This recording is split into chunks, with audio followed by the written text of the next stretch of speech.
Okay, I found out about Elithair transplant mainly via YouTube. I was following a couple of blogs on there.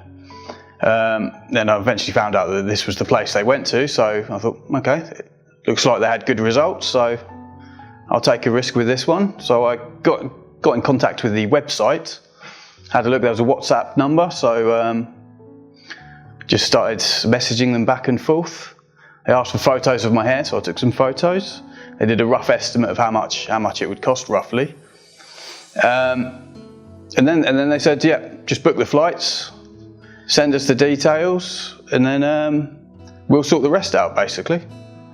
So I booked the flights, and I actually had nothing else to worry about whatsoever. So as soon as I arrived here, had someone to pick me up, take me to the hotel.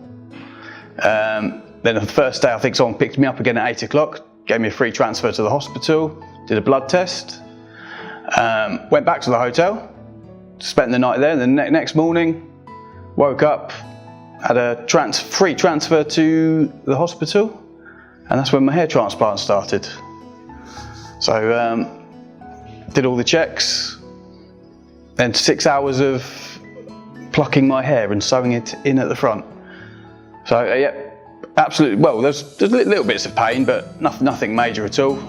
Quite an easy procedure, and it went really well. Then they give you a transfer back to the hotel. And then I've come back today, third day I've been here, and doing all the double checks. Now I've got a fancy John McEnroe headband, and it's all good, and I should be given the A-OK to go home today.